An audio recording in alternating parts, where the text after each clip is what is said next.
네, 문 대통령과 이재명 후보의 만남에 대해서 여야는 엇갈린 반응을 내놓고 있습니다. 국회 취재기자 연결해서 자세한 내용 알아봅니다. 정주희 기자. 네, 국회입니다. 민주당 이재명 후보는 대선 후보로 확정된 이후 처음으로 청와대에서 문재인 대통령과 만났습니다. 문 대통령은 축하의 말과 함께 대선 과정에서 정책을 많이 개발하고 또 정책을 위한 선의의 경쟁을 해달라고 당부했습니다. 이에 이 후보는 저도 경기도지사로 일한 문재인 정부의 일원이라면서 화답했는데요. 직접 들어보시겠습니다. 지금까지도 최선을 다했지만 앞으로도 이 문재인 정부 성공, 역사적인 정부로 남도록 저도 최선을 다하도록 하겠습니다. 어제 경기도지사직에서 사퇴한 이 후보는 오늘 문 대통령과의 만남에 앞서 예비 후보 등록을 하며 대권 행보를 본격화했습니다. 이 후보는 페이스북에서 사랑하는 국민 삶의 변화를 만들어내겠다고 다짐한다고 후보 등록 소회를 밝혔습니다. 오늘 오후에는 정세균 전 총리와도 만나 원팀 행보에 박차를 가한다는 계획인데요. 이 후보의 본격 행보에 대한 여야의 반응은 엇갈렸습니다. 민주당 윤호중 원내대표는 원팀은 필연이 됐다면서 제4기 민주정부 재창출을 위한 쾌도의 발걸음이 가볍다고 환영했습니다. 반면 국민의힘 김기현 원내대표는 대장동 게이트 수사와 관련해 가이드라인을 두는 것이라며 이 후보의 청와대 회동에 반발했습니다.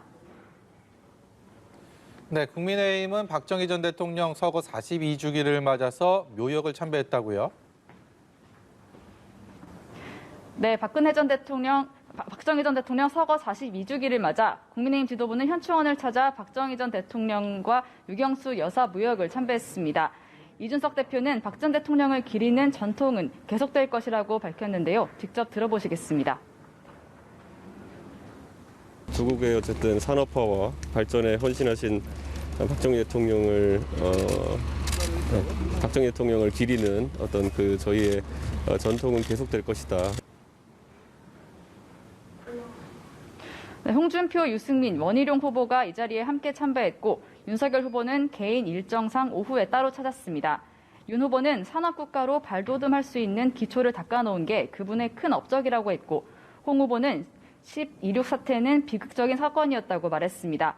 유 후보는 가난으로부터 해방시킨 공로는 역사에 길이 남을 것이라고 했고 원 후보는 이재명 후보와 같은 공평한 파멸의 길로 몰고 가는 세력을 분리시켜낼 결의를 다진다고 밝혔습니다.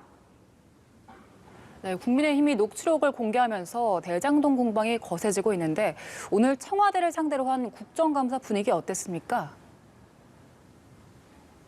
네, 국회 운영위원회가 대통령 비서실 등을 상대로 국정감사를 열었지만 파행을 빚었습니다.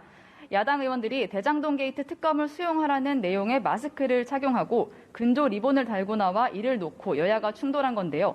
민주당 김병주 의원은 상갓집 분위기를 만드는 건 맞지 않다고 반발했고 국민의힘 전주혜 의원은 대장동 게이트는 특검으로 가야 하기 때문에 운영위에서 제대로 따져야 한다고 주장했습니다.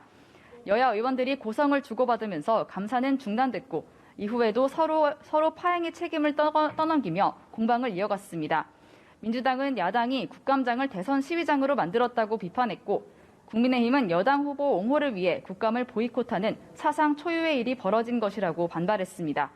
국감은 진통을 거듭한 끝에 오후 늦게 재개됐습니다. 지금까지 국회에서 연합뉴스TV 정주희입니다.